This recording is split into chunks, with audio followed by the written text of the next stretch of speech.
Hello student, welcome to Visual Study Hub and this is the third lecture of the chapter Vector which is very easy topic. So आप पिछले दो lecture देख चुके होंगे और ये तीसरे लेक्चर में क्या होने वाला है ये मैं बताता हूँ. तो तीसरे लेक्चर में हम आज पढ़ेंगे unit vector. Unit vector direction के रूप में यूज होता है, लेकिन किस तरीके से, कैसे हम इसका यूज करते हैं डायरेक्शन के रूप में, ये चीज सीखेंगे. और दूसरी चीज सीखेंगे learning the laws of addition, यानी वेक्टर को हम कैसे ऐड करते हैं और किस तरह से इनके लॉज हेल्पफुल हैं इसे एडिशन करने में, ये चीज हम आज सीखेंगे. So let us start now.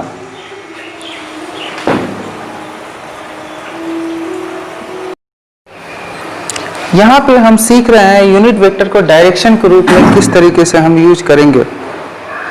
ठीक है, यूनिट वेक्टर को डायरेक्शन के रूप में कैसे यूज करेंगे, किस तरीके से. तो यहाँ पे देखो Sonu and Monu are exerting a force in same direction. तो सोनू मोनू जो भी फोर्स एक्सर्ट करते हैं सेम डायरेक्शन में, अगर सोनू के फोर्स के लिए एफएस लिख दूं और मोनू के फोर्स के लिए एफएम लिख दूं. अब दूसरी चीज, अगर इनके डायरेक्शन की बात करेंगे तो दोनों के ऊपर मैं क्या कर दूंगा, कैप लगा दूंगा. अब ये कह रहा है कि Sonu and Monu are exerting force in same direction, यानी इनका डायरेक्शन सेम है, यानी ये इक्वल हो गया. अब ये चीज हो गई. अब इसके बाद से क्या बचता है, इसके बाद से ये है कि Sonu is exerting a force of 3i plus 4j Newton.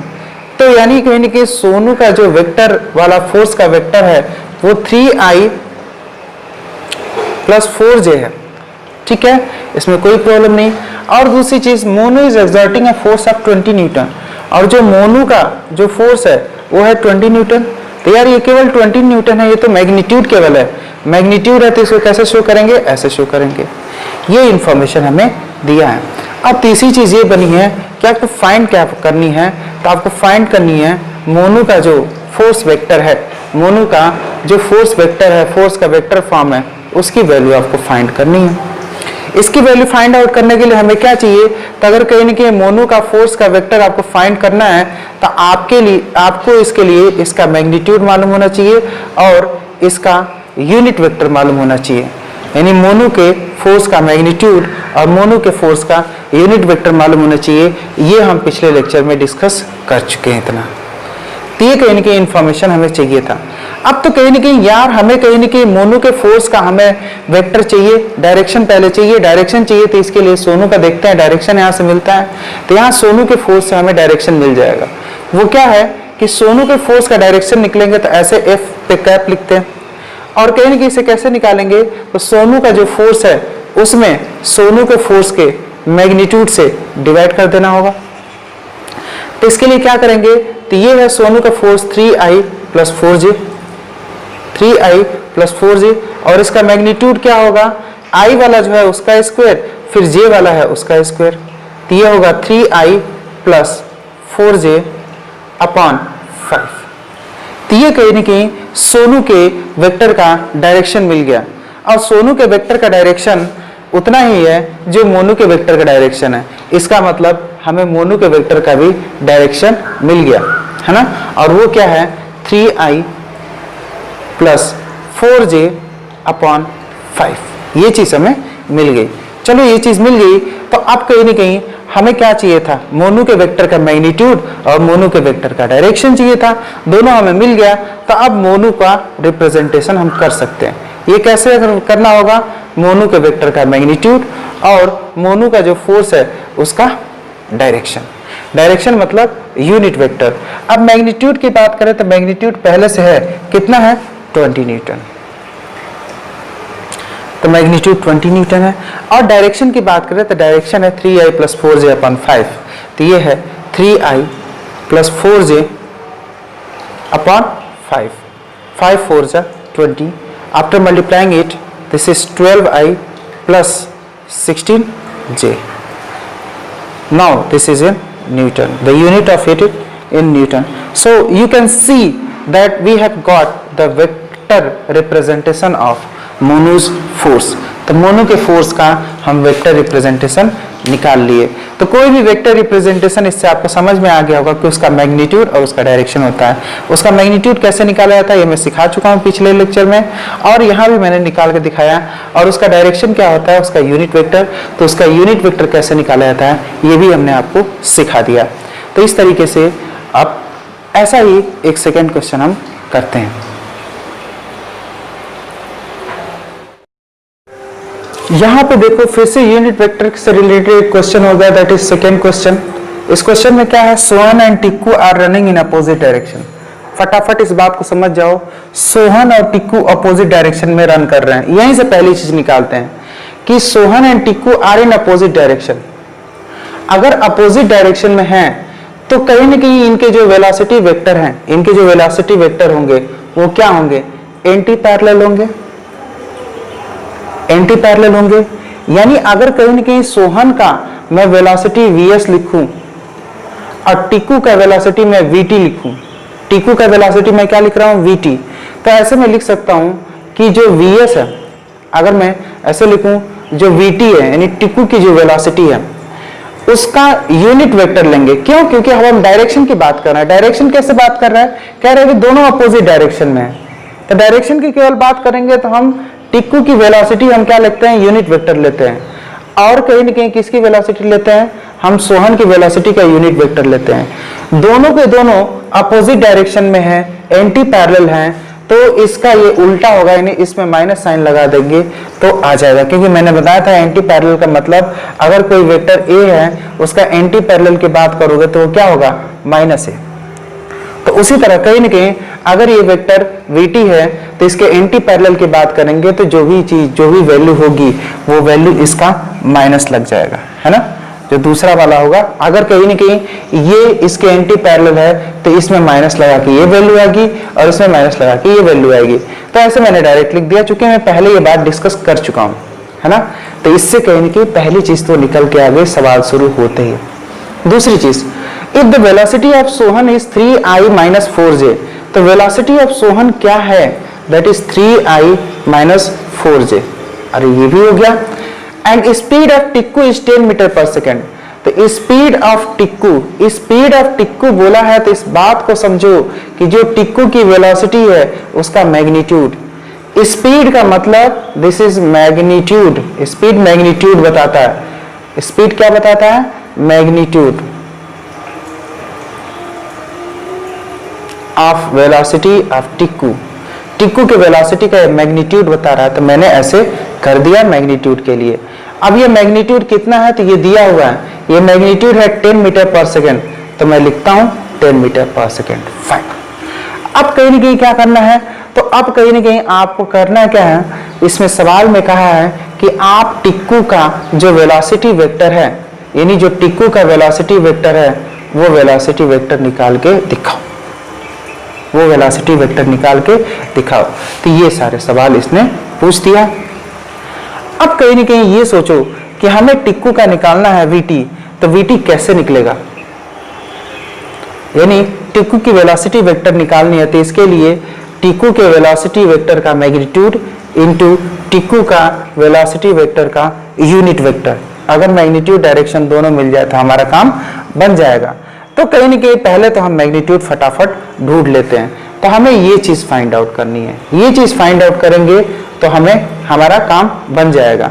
तो इसके लिए पहले हम देखते हैं मैग्नीट्यूड की, तो मैग्नीट्यूड तो है, टिक्कू का मैग्नीट्यूड पड़ा हुआ है 10 मीटर पर सेकेंड, यही डायरेक्शन वाली प्रॉब्लम है। और डायरेक्शन वाली प्रॉब्लम कहाँ सॉल्व होगी, यहाँ आके। तो यहां दिया है कि अगर टिक्कू का डायरेक्शन मालूम करना है, यूनिट वेक्टर मालूम करना है, तो आपको सोहन का यूनिट वेक्टर मालूम होना चाहिए। अब सोहन का वेक्टर तो मुझे मालूम है, अगर वेक्टर रिप्रेजेंटेशन है मेरे पास तो सोहन का यूनिट वेक्टर कैसे निकलेगा, तो मैं बता चुका हूं कि अगर सोनू का वेक्टर फॉर्म है सोनू की वेलोसिटी का, तो यूनिट वेक्टर निकालने के लिए क्या करते हैं, सोनू के वेक्टर में उसके मैग्नीट्यूड से डिवाइड कर देते हैं। तो सोनू का जो वेक्टर है, वो है 3i minus 4j। और कल मैंने बताया था, पिछले लेक्चर में मैंने ये चीज बताई थी कि इसका 3 है, तो अगर मैग्नीट्यूड निकालना है तो 3 का स्क्वायर कर दो, और दूसरा वाला -4 है तो -4 का स्क्वायर कर दो। और इस तरीके से ये क्या हो गया, इसका मैग्नीट्यूड हमने नीचे लिख दिया। अब कहेंगे 3i - 4j अपॉन ये क्या हो जाएगा 5। After solving it becomes 5। तो हमें कहीं ना कहीं vs मिल गया, हमें कहीं ना कहीं जो सोहन है उसकी वेलोसिटी का डायरेक्शन मिल गया। अब सोहन की वेलोसिटी का डायरेक्शन मिल गया, यूनिट वेक्टर मिल गया, तो अब मैं टिक्कू का भी यूनिट वेक्टर निकाल दूंगा, क्योंकि ये रिलेशन तो मैंने शुरू में ही लिखा था। तो अब चलते हैं और ये डायरेक्शन निकालते हैं। कैसे निकालेंगे, तो जो है टिक्कू का डायरेक्शन अगर हमें निकालना है तो कैसे करना होगा, माइनस ऑफ vs। तो कहीं ना कहीं सोहन की वेलोसिटी यूनिट वेक्टर का माइनस, तो सोहन का यूनिट वेक्टर तो यही हमने अभी निकाला है 3i - 4j अपॉन 5। तो ये लिख लो 3i - 4j अपॉन 5। तो कहीं ना कहीं टिक्कू के वेलोसिटी का डायरेक्शन मिल गया हमें। अब टिक्कू के वेलोसिटी का डायरेक्शन मिल गया तो अब हमें क्या निकालना था, टिक्कू का वेलोसिटी वेक्टर निकालना था। तो टिक्कू के वेलोसिटी वेक्टर के लिए अभी हमने डिस्कस किया था कि इसका मैग्नीट्यूड मालूम होना चाहिए और इसका डायरेक्शन मालूम होना चाहिए। तो इसका मैग्नीट्यूड टिक्कू का क्या है, 10 मीटर पर सेकेंड, ये दिया हुआ है। और डायरेक्शन क्या है, अभी हमने निकाल लिया, डायरेक्शन है -3i - 4j अपॉन 5, ऐसा दिया हुआ है। अब देखो ये कहीं कि माइनस साइन है, तो आप देखो माइनस साइन यहाँ पे आएगा तो इसे माइनस करेगा और इसे क्या कर देगा, प्लस।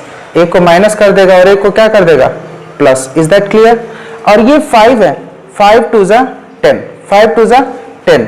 जब 2 से अंदर लाके मल्टीप्लाई करोगे तो -6i plus 8j, -6i plus 8j, ये किसकी वेलोसिटी के वेक्टर का रिप्रेजेंटेशन है, टिक्कू के वेलोसिटी के वेक्टर का रिप्रेजेंटेशन है। फिर से मैं फटाफट सवाल को बता देता हूं। सवाल में ये था कि कहीं ना कहीं ये दिया था कि Sohan and Tikku are running opposite to each other, तो ये दोनों एक दूसरे के उल्टे डायरेक्शन में रन कर रहे थे। तो इनके डायरेक्शन को मैंने लिखा कि जो टिक्कू का डायरेक्शन होगा वो सोहन के उल्टा होगा, इसीलिए माइनस साइन यहाँ पे लगाया गया।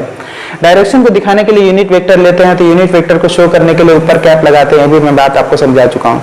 इन्फॉर्मेशन हमारे पास थी कि जो सोहन है, सोहन का कहीं ना कहीं वेलोसिटी वेक्टर 3i - 4j है ना, और ये भी इंफॉर्मेशन थी कि टिक्कू का जो वेलोसिटी वेक्टर है उसका मैग्नीट्यूड 10 मीटर पर सेकेंड है। और ये पूछा था कि सोहन का वेलोसिटी वेक्टर, टिक्कू का वेलोसिटी वेक्टर आप बता दो।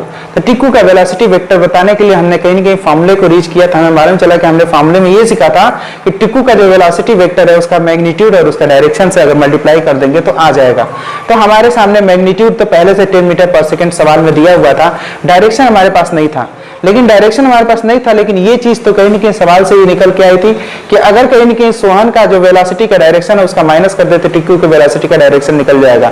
तो हमने क्या किया, इसके लिए हमारे सामने ये पड़ा कि यार सोहन का यूनिट वेक्टर हम निकालने, तो सोहन का यूनिट वेक्टर हम निकालने चले गए। तो सोहन का यूनिट वेक्टर क्या होता है, सोहन का वेक्टर वेलोसिटी वेक्टर अपान उसका मैग्नीट्यूड। तो वेलोसिटी वेक्टर अपान उसका मैग्नीट्यूड जो ही हमने सॉल्व किया तो ये कहीं ना कहीं 3i - 4j अपॉन 5 आ गया।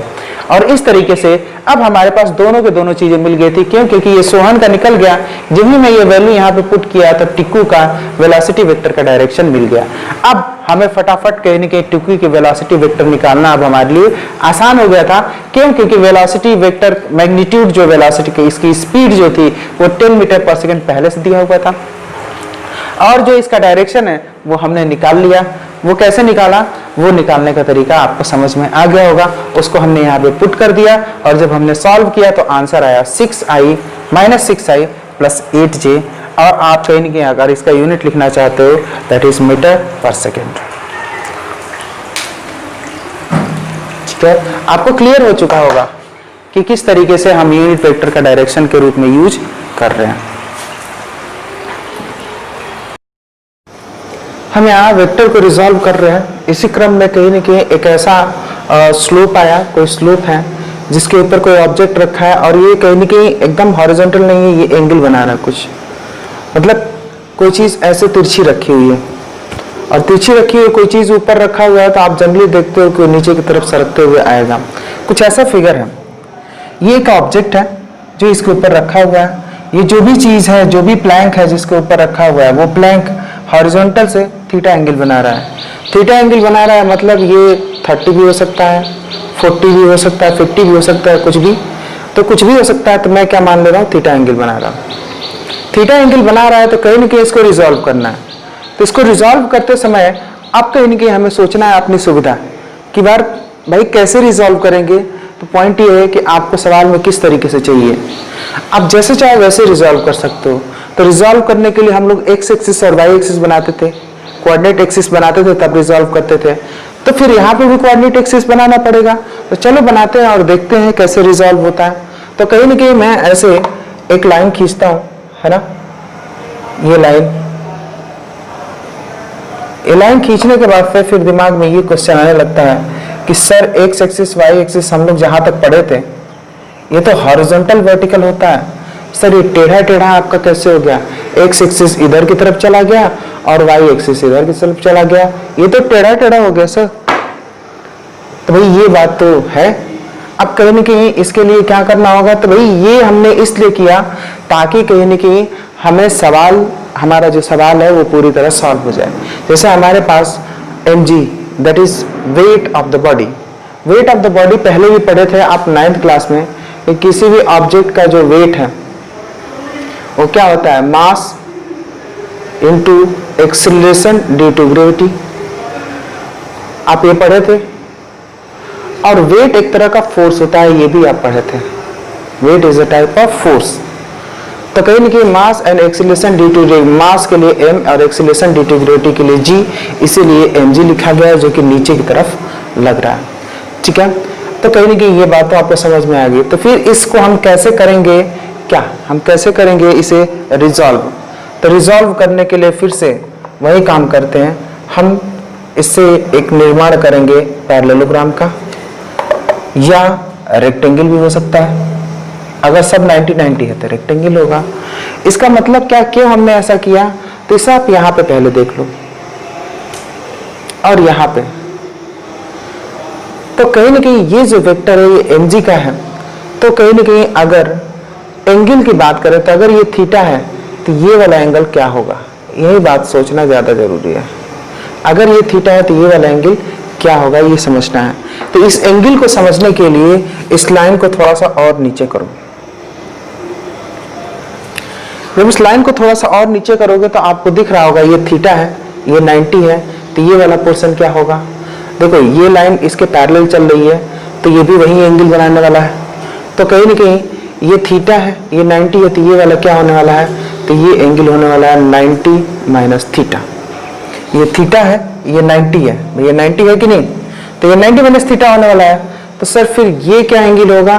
तो ये होगा थीटा। तो ये कैसे? तो सोचो ये पूरा 90 डिग्री है, ये पूरा का पूरा 90 डिग्री है, क्योंकि एक्स एक्सिस और वाई एक्सिस में कितने का एंगल बनता है? 90 डिग्री का।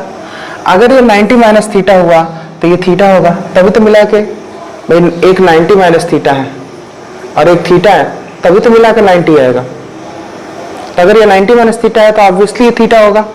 ये बात समझ में आ गई होगी।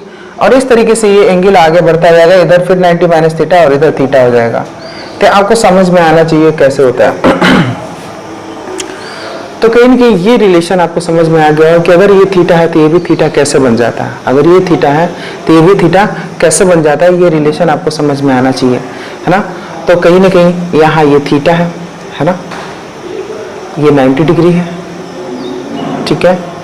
और ये क्या है, मान लो ये x है, x ले लिए। तो आप सोचो कहीं ना कहीं तीनों एंगल का सम क्या होता है 180। ये 90 जाएगा, इसमें से माइनस होगा, तो theta plus x equal to 180 में से 90 गया, 90 बचा। थीटा जब इधर जाएगा तो माइनस थीटा, यानी ये बात तो आप समझ गए होंगे कि ये वैल्यू 90 माइनस थीटा होगा, ये वाली वैल्यू 90 माइनस थीटा होगा, ये पक्का होगा। जब ये 90 माइनस थीटा होगा, सोचो ये पूरा जो है ये कितने का है 90 का, तो अगर ये 90 माइनस थीटा है तो बची वाली वैल्यू क्या होगी। तो सोचो टोटल वैल्यू 90 की है, ये पूरी की पूरी वैल्यू 90 की है ना। तो दोनों एंगल का सम क्या होगा, तो इसको x मान लो 1 मिनट के लिए, क्या मान लो x, ठीक है। तो आप क्या लिखोगे 90 माइनस थीटा प्लस एक्स। और ये कहीं ना कहीं ये दोनों एंगल को मिला के टोटल एंगल कितना है 90, 90 से 90 कैंसिल हो गया, तो थीटा इधर आएगा, तो x इक्वल टू थीटा, यानी x की वैल्यू थीटा है, तो इसका मतलब इस x को हम थीटा लिख सकते हैं। तो ये बात अब आपको समझ में आने लगी कि कहीं न कहीं ये 90 माइनस थीटा और थीटा कैसे होता है, ये बात आपको समझ में आने लगी होगी। ये ज्यादा इंपॉर्टेंट था। अब ये बात समझ में आ गई तो मैं इसको इरेज कर सकता हूं, ठीक है। इसके बाद फिर क्या है, अगर ये थीटा है और ये वाला mg है, ये वाला जो लेंथ है वो mg है और ये थीटा है, तो मैंने बताया था कि जो एंगल होता है, जो एंगल बनता है, उसके नीचे वाला पोर्शन mg cos थीटा हो जाएगा। ये चीज डिस्कस हमने करा है, क्योंकि अगर ये हाइपोटेन्यूज mg है तो ये वाला क्या हो जाएगा, mg cos थीटा। अब थीटा के सामने वाला जो एंगल होता है वो क्या हो जाता है, mg sin थीटा। क्या हो जाता है, mg sin थीटा। ये बात मैंने बताया था भाई, हाइपोटेन्यूज और ये वाला साइड, तो हाइपोटेन्यूज तो कोई बात नहीं, जो साइड है साइड वाला जो होगा वो mg cos थीटा हो जाएगा और ये वाला होगा mg sin थीटा होगा। ये मैंने सिखा दिया। तो छोटी छोटी बातें और समझ लो कि यार ये वाली जो लाइन है, ये वाली लाइन इसके बराबर है कि नहीं, ये वाली लाइन इसके बराबर है कि नहीं। अगर इसके बराबर है तो इस वैल्यू को हम क्या डाल सकते हैं, थिंक अबाउट इट। अगर ये वाली लाइन इस लाइन के बराबर है तो क्या इसकी भी वैल्यू mg sin थीटा होगी, क्या इस वेक्टर की भी वैल्यू mg sin थीटा होगी।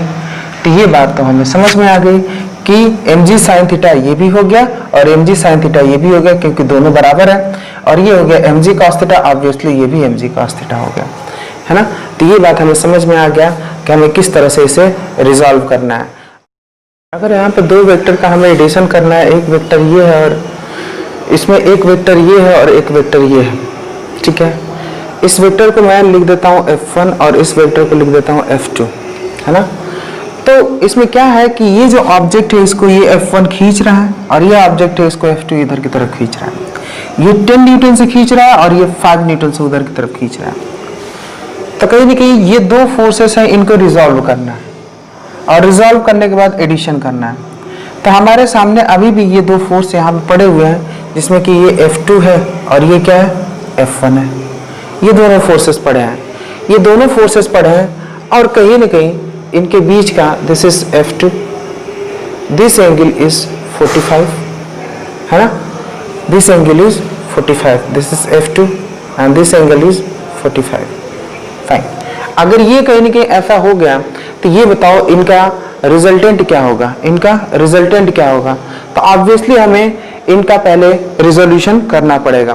कैसे करेंगे, तो इनका इफेक्ट कैसे निकल के आता है, प्लीज इसे देखिए। मैं क्या करता हूं, ऐसे एक लाइन खींचता हूं और एक ऐसा लाइन खींचता हूं और इनको रिजॉल्व करते हैं, ठीक है। उसी तरह ये जो है इसको रिजॉल्व करने की जरूरत नहीं है, ये एक्स एक्सिस के डायरेक्शन में पहले से ही पड़ा हुआ है ना। तो कहीं ना कहीं अगर मैं यहाँ F1 लिखूंगा तो F1 एक्स एक्सिस के डायरेक्शन में पड़ा है, तो अगर कोई फोर्स एक्स एक्सिस के डायरेक्शन में है तो उसे डायरेक्ट हम क्या लिखेंगे, 10I। क्या लिखेंगे, 10I। 10 इसका क्या है, मैग्नीट्यूड, तो 10 लिख दिए और I लिख दिए। अब F2 के बारे में बात की जाए, जो यहाँ पे F2 है। F2 के बारे में बात की जाए तो दो बातें हैं, हम यही एंगल से ही देखेंगे और एंगल से हमने बताया था कि कहीं ना कहीं ये 5 न्यूटन है। ये क्या है, 5 न्यूटन है। तो 5 न्यूटन अगर ये वाला है मैग्नीट्यूड, तो एंगल के साथ वाला ये जो है नीचे, ये क्या हो जाएगा, तो 5 न्यूटन तो हो ही जाएगा। और जो एंगल के साथ रहता है उसे मैंने बताया था cos 45 डिग्री। फिर मैंने ये भी बताया था कि ये वाला जो वैल्यू होता है इसे क्या लिखेंगे, तो जो एंगल के सामने है उसे हम क्या लिखेंगे, इसी के टर्म में 5 के टर्म में 5 sin 45, हम इसे क्या लिखेंगे, 5 sin 45। तो ये वाला इसके बराबर है, तो इसकी वैल्यू क्या होगी, 5 sin, दिस इज 5 sin 45। ये बात हमें समझ में आ चुकी होगी। तो कहीं ना कहीं अगर 5 cos 45 अगर है तो इसकी वैल्यू कितनी होती है, तो cos 45 1/√2, यानी ये हो जाएगा, इसकी वैल्यू हो जाएगी 5/√2। और 5 sin 45 है तो इसकी वैल्यू क्या होगी, 5/√2। तो हमें दोनों वैल्यू आ गई। एक तो हम देखें तो y एक्सिस के डायरेक्शन में भी वैल्यू आ गई और x एक्सिस के डायरेक्शन में भी वैल्यू आ गई। तो हम बात कर रहे थे F2 का, हम बात कर रहे थे F2 का। देखो यहाँ पे कैप लगाना जरूरी है, जो कि मैं अब लगाया हूँ, ठीक है। F2 का बात कर रहे थे, तो F2 ये वाला जो फोर्स है ये दो पार्ट में डिवाइड हो गया, एक इसमें और एक इसमें, यानी एक एक्स एक्सिस में और एक वाई एक्सिस में, एक एक्स एक्सिस में एक वाई एक्सिस में डिवाइड हो गया।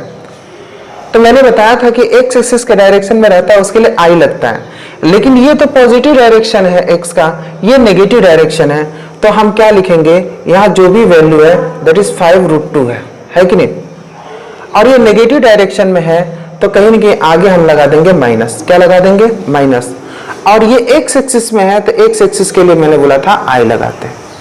दूसरा, इसी फोर्स का दूसरा पार्ट ये है जो कि वाई एक्सिस में है, तो वाई एक्सिस के लिए हम जे लगाते थे। ये वैल्यू कितनी है, तो ये वैल्यू पहले निकल के आई है 5/√2। वाई एक्सिस ऊपर की तरफ पॉजिटिव होता है इसलिए प्लस साइन लगाया, और तीसरी चीज कहीं ना कहीं वाई एक्सिस में है तो यहां लगेगा जे कैप। ये बात आप समझ चुके होंगे। अगर मैं आपसे कहूं कि सर इसका रिजल्टेंट निकालो, तो रिजल्टेंट क्या निकालना है, तो मैं यही कहना चाहता हूं F1 F2 को प्लस कर दें। F1 F2 को प्लस करेंगे तो कैसे होगा, तो मैंने बताया था कि 10i F1 है और F2 कितना है, F2 का i वाला एक साथ लिखो -5/√2 i प्लस 5/√2 j। ये चीज हमें मिल गई, इनको हमें करना है प्लस। क्या करना है, प्लस। ये बात समझ में आ गई। दोनों वेक्टर को मैंने अलग अलग लिखा और इसे प्लस किया। तो i वाला एक साथ करोगे तो ये क्या होगा, 10 - 5/√2 i, और ये वाला क्या होगा 5/√2 j। ये बात समझ में आपको आ गई होगी कि कहीं ना कहीं इस तरीके से हम इसे सॉल्व करेंगे। थोड़ा सा लेंदी कैलकुलेशन है, लेकिन अगर मैं बात करूं यहां से तो जो रिजल्टेंट है वो कितना आया है, जो रिजल्टेंट है वो रिजल्टेंट कितना आया है, 10 - 5/√2 i प्लस 5/√2 j। ये आया है रिजल्टेंट। ठीक है, ये रिजल्टेंट की वैल्यू आई है। तो रिजल्टेंट की वैल्यू आई है तो ये रिजल्टेंट की वैल्यू कैसे निकलेगी, इसको समझना है। तो आप ऐसे भी देखो, 10 न्यूटन इधर की तरफ था और इसका उल्टा क्या था, 5/√2। ये क्या है, इसका उल्टा, ये इधर चल रहा है तो ये इधर चल रहा है, तो ऑब्वियसली 10 में से 5 माइनस होगा, 10 में से 5 माइनस होगा। देखो एक्स एक्सिस में 10 में से 5 माइनस हो गया है 5/√2। दूसरी चीज इधर की तरफ देखो तो 5/√2 है, देखो इधर की तरफ ये 5/√2 वैल्यू है, और इधर की तरफ कुछ नहीं है तो इधर की तरफ 5/√2 आया है और जे कैप आया है। यही रिजल्टेंट है। तो आप कहीं ना कहीं ये बात आपको समझ में आ गया होगा किस तरह से प्लस किया गया है। अगर ये बात समझ में आ गई है तो हम कहीं ना कहीं इसी को इरेज करके और यहाँ पे इसका रिजल्टेंट बनाते हैं कि इसका रिजल्टेंट कैसे आया होगा। तो ये बात आपको समझ में आ गई, इसे नोट डाउन कर लें, टेक योर टाइम। अब करें इसे, चलिए अब क्या करते हैं, इसको मैं इरेज करता हूं, ठीक है, और इसी जगह पे अब हम बनाते हैं इनके रिजल्टेंट का सीन। इनका रिजल्टेंट का सीन क्या है ये देखते हैं, ठीक है।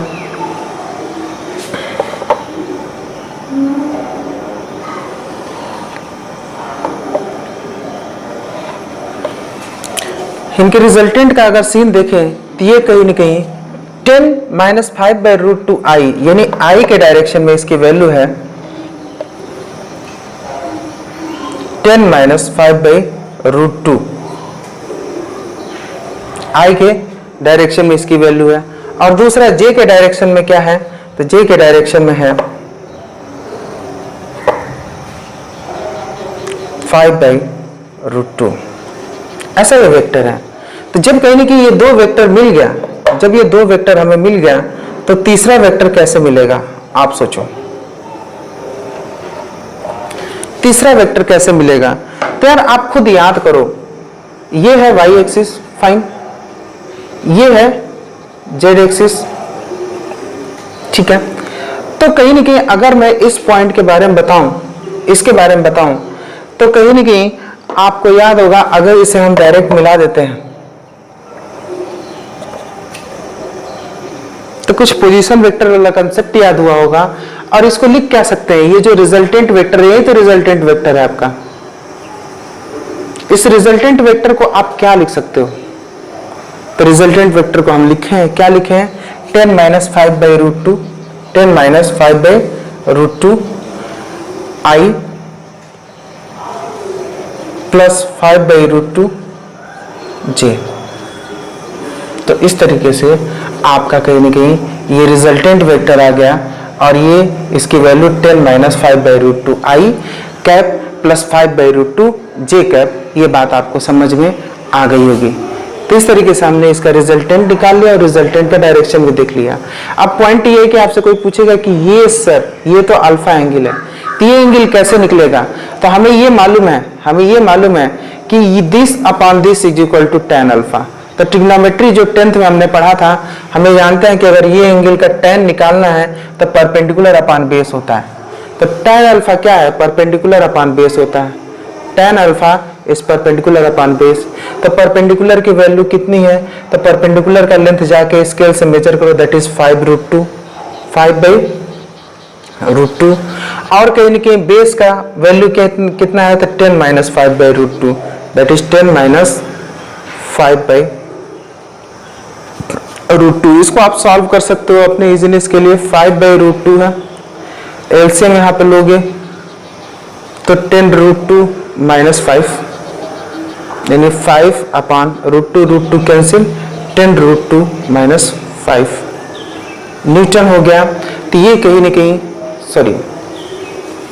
tan अल्फा हो गया। ये क्या हो गया, tan अल्फा। तो अगर मैं आपसे अल्फा निकालने के लिए कहूंगा तो इसका वैल्यू क्या होगा, tan इनवर्स 5/10√2 - 5। सॉरी नहीं मिला।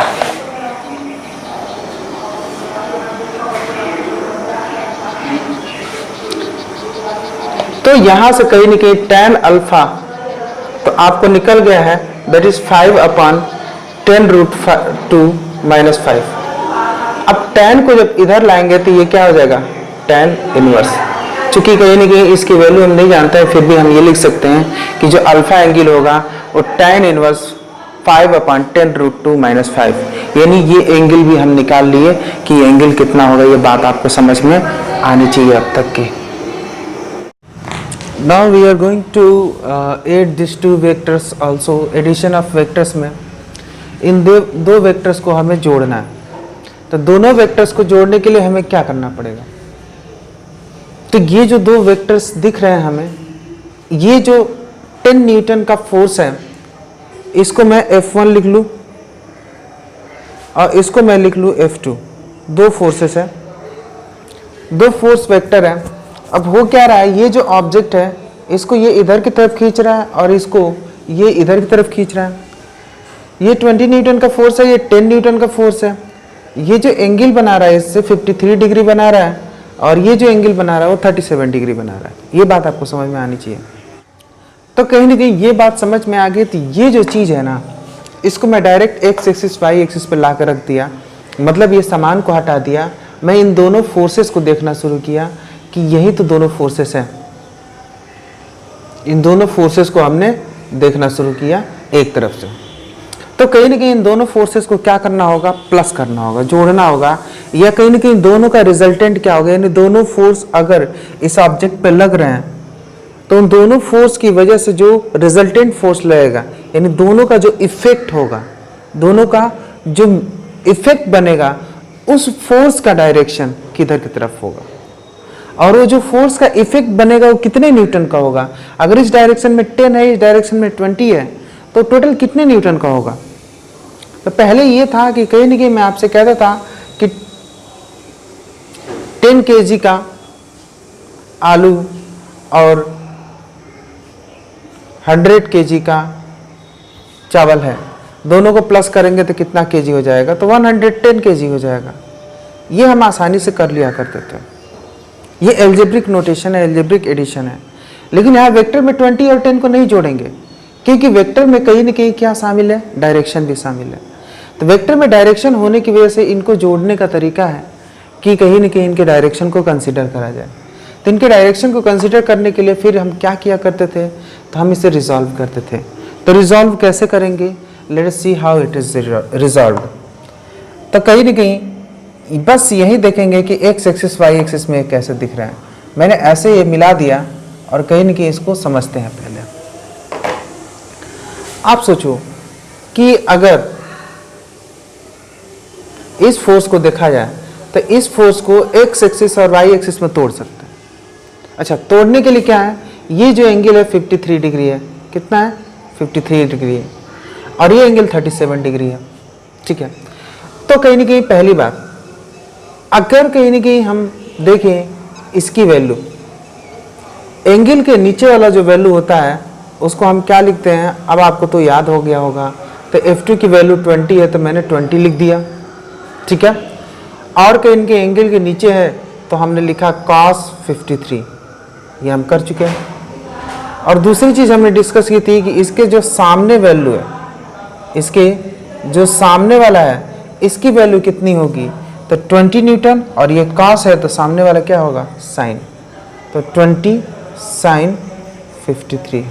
ये बात समझ में आ गई होगी। अच्छा, ये भी है हमारे सामने, तो इसको भी हम जोड़ते हैं तोड़ते हैं, तो इसको भी कहीं ना कहीं हमने ऐसे रिजॉल्व किया, ठीक है। रिजॉल्व करने से क्या मिला, आप सोचो ये जो नीचे वाला है अगर ये 10 है और ये 37 डिग्री है, ये हाइपोटेनस है और ये बेस है, तो हम क्या लिख सकते हैं, 10 और cos 37 ऐसा लिख सकते हैं। और जो परपेंडिकुलर है उसके लिए क्या लिखेंगे, 10 साइन 37, परपेंडिकुलर के लिए क्या लिखेंगे, साइन। ये बात हमें समझ में आ गई। अच्छा, अब सोचो कि कहीं ना कहीं इन दोनों फोर्सेस को आप अलग अलग भी डील कर सकते हो, एक साथ भी डील कर सकते हो, choice is yours.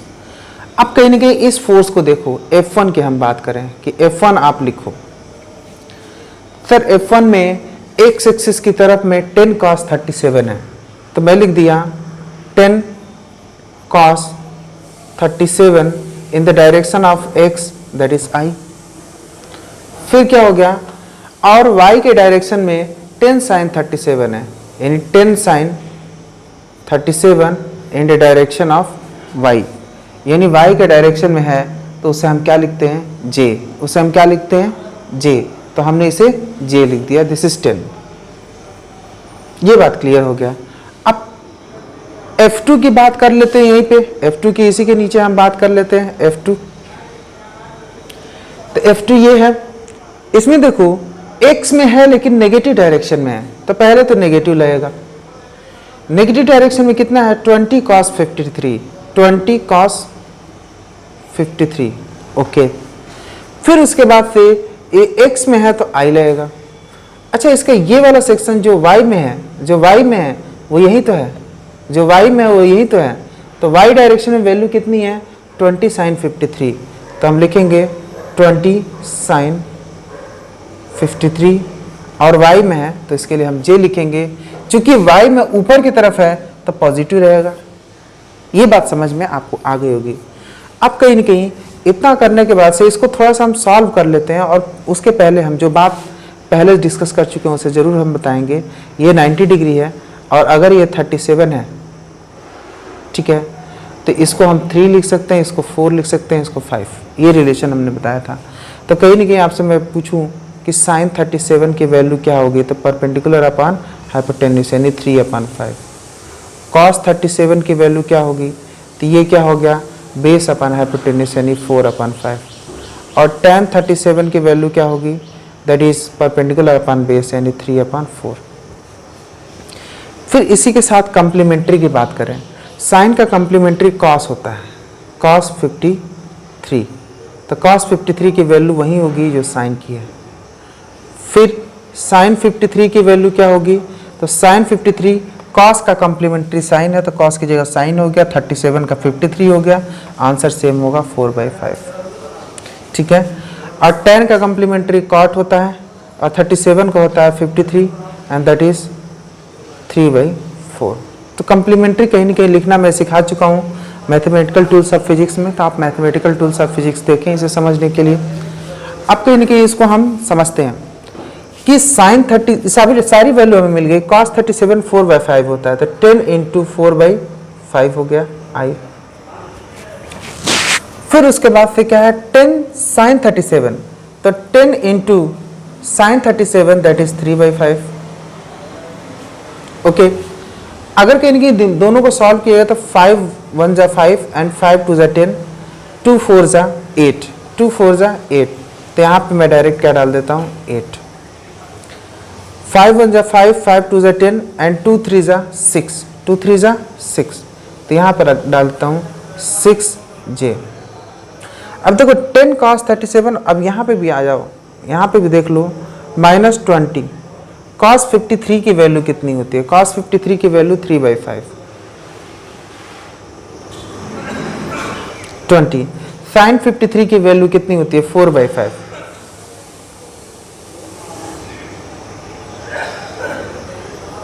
-12i plus 5 4 जा 20 यानी 16j plus 16j, -12i plus 16j।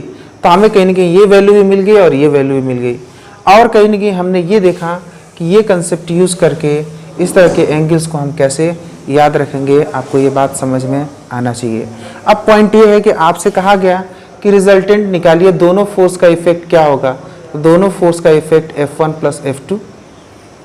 तो सर इसका एडिशन कौन सा होगा? तो वेक्टर एडिशन होगा। वेक्टर एडिशन कैसे करते हैं? पहले F1 लिखो। F1 क्या है? 8i plus 6j।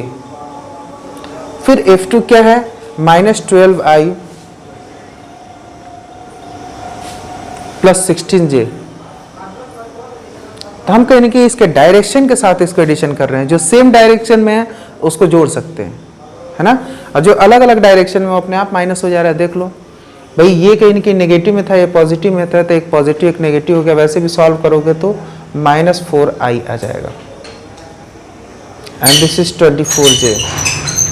तो आपको कहीं ना कहीं दोनों का रिजल्टेंट मिल चुका है, दोनों का resultant that is r, and दोनों का रिजल्टेंट आपको मिल चुका है दैट इज r, है ना, और इसकी वैल्यू है -4i प्लस 24j। इसकी वैल्यू है -4i प्लस 24j। आपको ये समझ में आ गया होगा रिजल्टेंट कैसे निकला। फटाफट मैं बता देता हूँ। हमारे पास दो फोर्सेस थे, एक F1 F2 थे। दोनों फोर्सेस को कहीं ना कहीं हम यहाँ पे x एक्सिस y एक्सिस पे लेके आए। F1 को लेके हमने इसका क्या किया? पार्ट किया, और हम ये चीज़ सीख चुके थे कि जो एंगल थीटा है वो एक तो हाइपोटेनस होता है, दूसरा वाला बेस होता है। तो बेस को कहीं ना कहीं हाइपोटेनस के टर्म में लिख सकते हैं 10 cos 37, और उसके बाद से जो परपेंडिकुलर होता है उसे 10 sin 37 लिख सकते हैं। कैसे लिखा जाता है ये मैं बता दिया था आपको। फिर उसी तरीके से यहाँ पे भी ये बात डिस्कस हुई थी कि ये कैसे लिखेंगे, तो ये लिख दिया हमने। और i और j के डायरेक्शन में हमने किस तरह से वेक्टर को लिखना है ये मैं आपको बता चुका हूँ। 10 cos 37 i के डायरेक्शन में है, यानी x के डायरेक्शन में है तो i लिख दिया, और y के डायरेक्शन में जो वैल्यू है, जैसे कि ये वाली वैल्यू y के डायरेक्शन में है 10 sin 37, तो y के डायरेक्शन में जो वैल्यू होती है उसे j लिखा जाता है। तो इस तरीके से कहीं ना कहीं F1 और F2 को हमने कहीं ना कहीं डिनोट करना आपको यहाँ पे सिखा दिया। फिर पॉइंट ये था कि यार sin 37 cos 37 की वैल्यू हम कैसे निकालेंगे, तो एक जनरल वैल्यू हमने याद करने के लिए कहा, यहाँ ट्रायंगल बना हुआ, आप इस तरीके से याद कर सकते हो 3 4 5 37 है। अब यहाँ से sin 37 cos 37 सबकी वैल्यू निकल जाएगा, और 53 की वैल्यू निकालनी है तो आपको कम्प्लीमेंट्री याद होना चाहिए, sin का कम्प्लीमेंट्री cos 37 का 53, और वो यही वैल्यू सेम होगी। उस तरह cos का कम्प्लीमेंट्री sin 37 का 53, ये 4/5 होगा। अगर ये बात नहीं समझ में आती है तो आप देखिए जाके मैथमेटिकल टूल्स ऑफ फिजिक्स, और उसी से आपकी प्रॉब्लम सॉल्व होगी। तो ये बात आपको समझ में आ गई होगी। इस तरीके से हमने दोनों फोर्स निकाला और दोनों फोर्स को हमने एडिशन किया। मैंने कहा एडिशन कैसे होना चाहिए, वेक्टर एडिशन। वेक्टर एडिशन का मतलब ये है कि सेम डायरेक्शन के वैल्यूज को आपको प्लस करना है। तो सेम डायरेक्शन के जो i वाले डायरेक्शन का उसको एक साथ प्लस किया, और j वाला है वो एक साथ प्लस किया, क्योंकि जो i वाला डायरेक्शन है वो x एक्सिस की डायरेक्शन है, और j वाला जो है वो कहीं ना कहीं y एक्सिस का डायरेक्शन है। तो इस तरीके से दोनों को प्लस करने पे हमारा रिजल्टेंट आ गया, that is F1 plus F2। ये जो रिजल्टेंट है ये क्या बता रहा है? ये रिजल्टेंट बता रहा है कि ये जो दोनों फोर्स इस ऑब्जेक्ट पे लग रहा है ना, इनका इफेक्ट कुछ और है, इनका जो इफेक्ट है वो कुछ और है। तो क्या इफेक्ट है? तो जो रिजल्टेंट फोर्स है वो ये है, वो रिजल्टेंट फोर्स ये है। तो उस रिजल्टेंट फोर्स को हम कहीं ना कहीं यहाँ पे दिखा भी सकते हैं। Let us see how this resultant force look like. तो आपको ये बात समझ में आ चुकी होगी पहले, ये मैं मान के चलता हूँ। अभी जो मेन पॉइंट है ना कि हमने कहीं ना कहीं इन दोनों फोर्स की वजह से जो रिजल्टेंट फोर्स है उसकी डायरेक्शन को हम समझने चलते हैं। तो ये जो रिजल्टेंट फोर्स है इसमें कैसे डिनोट करेंगे, तो आप देखो यहाँ रिजल्टेंट फोर्स -4i लिखा हुआ है, यहाँ रिजल्टेंट फोर्स क्या लिखा है -4i। तो कहीं ना कहीं -4 हम इसमें दिखाते हैं, ठीक है। तो -4 मान लें, यहाँ से यहाँ तक का डिस्टेंस क्या है -4 है, तो ये क्या हो गया -4i। तो मैं ऐसे इस वेक्टर को दिखा देता हूँ, दैट इज -4, दैट इज -4 इस डायरेक्शन में। इस वेक्टर का जो मैग्नीट्यूड है 4 है, इस डायरेक्शन में है, इसलिए लग गया माइनस। अब दूसरी चीज़ ये है जे में कितना है 24, तो जे में लेते हैं इसकी जो वैल्यू है वो है 24। जे में कितना है 24, यानी वाई एक्सिस में जो इसकी वैल्यू है वो है 24। तो फिर कहीं ना कहीं इस वेक्टर का डायरेक्शन कैसे निकालेंगे, तो हमें दोनों मैग्नीट्यूड मालूम चल गया। अब कहीं ना कहीं इसको मिलाते हैं और इससे जो भी पैरेललोग्राम या रेक्टेंगल बनता है उसे बनाते हैं। अगर आपने ये बढ़ाया तो आपको कहीं के एक रेक्टेंगल बनता हुआ दिखा और वो जिस पॉइंट पे जाके मिल रहा है बस आपको उस पॉइंट तक पहुंचा देना है अपने वेक्टर को। This is your resultant vector, this is your resultant vector. और रिजल्टेंट वेक्टर का यही डायरेक्शन है, रिजल्टेंट वेक्टर का यही डायरेक्शन है। डायरेक्शन मिल गया तो कहीं ना कहीं ये एंगल तो अल्फा हुआ। तो अगर आपसे ये पूछा गया कि इस एंगल अल्फा के बारे में क्या तुम कुछ बता सकते हो, तो इस एंगल अल्फा के बारे में हम ट्रायंगल का हिसाब किताब तो पढ़े ही हैं। हम ये जानते हैं कि ये परपेंडिकुलर है और ये बेस है। अगर ये 24 है तो ये भी 24 होगा, ये 24 है तो ये भी 24 होगा, और ये 4 है ही। तो इस तरीके से हम कहीं ना कहीं tan अल्फा तो निकाल ही सकते हैं। tan अल्फा होता है परपेंडिकुलर अपॉन बेस। अब परपेंडिकुलर यहाँ पे कितना है, परपेंडिकुलर है 24 अपॉन बेस कितना है 4, 4 6 जा 24 यानी 6, यानी tan अल्फा की वैल्यू क्या हो गई 6। तो अल्फा की वैल्यू क्या हो गई tan इनवर्स 6। तो इस तरीके से हमें कहीं ना कहीं अल्फा की वैल्यू निकल गई, यानी कितने एंगल पे ये ऊपर की तरफ वेक्टर जा रहा है वो चीज़ भी हमने निकाल लिया। फिर ये क्वेश्चन हो सकता है कि व्हाट इज द मैग्नीट्यूड। तो कहीं ना कहीं ये जो रिजल्टेंट वेक्टर है इसका मैग्नीट्यूड अगर बताना है तो आप ऐसे लिखोगे, this is magnitude of the resultant vector. Resultant vector क्या है, दोनों को जोड़ के, दोनों फोर्स को जोड़ के जो वैल्यू आ रही है वही रिजल्टेंट वेक्टर है। तो कहीं ना कहीं magnitude of this two vectors. अब ये कहीं ना कहीं जो नया वेक्टर बना इसका मैग्नीट्यूड हम कैसे निकालेंगे, तो मैग्नीट्यूड निकालना मैंने बताया था कि आपको ये बात मालूम है तो मैग्नीट्यूड फटाक से निकाल लोगे। उसमें क्या करना है, रूट करो और कहीं ना कहीं आई वाला देखो दैट इज -4, इसका स्क्वायर कर दो, और जे वाला देखो दैट इज 24, इसका स्क्वायर कर दो, तो आपको ये वैल्यू मिल जाएगी 16, और ये हो जाएगा दिस इज 16, दिस इज 576। तो आप एडअप कर सकते हो 6 6 12 7 8 9 एंड दिस इज 592 न्यूटन। तो कहीं ना कहीं मैग्नीट्यूड भी इसका मिल गया और डायरेक्शन भी मिल गया, क्योंकि ये एंगल अल्फा मिल गया तो हम जे के टर्म में ये अल्फा कितना एंगल इससे बनाए हुए हैं ये हम एंगल भी बता सकते हैं। तो इस तरीके से we got magnitude and direction of the resultant vector. ये बात, ये प्रोसेस आपको धीरे धीरे क्लियर होना चाहिए, ये बहुत बेसिक प्रोसेस है। ये प्रोसेस क्लियर हो जाएगा तो आपको सारी बात समझ में आ जाएगी कि हम कैसे कर रहे हैं, उसी ट्रायंगल मेथड का यूज़ करके कर रहे हैं। मान लें इसका कहीं ना कहीं रिजल्टेंट निकाले तो अगर कोई ये चीज़ दी है इसका मतलब क्या है वो हमने बना के दिखाया। इसमें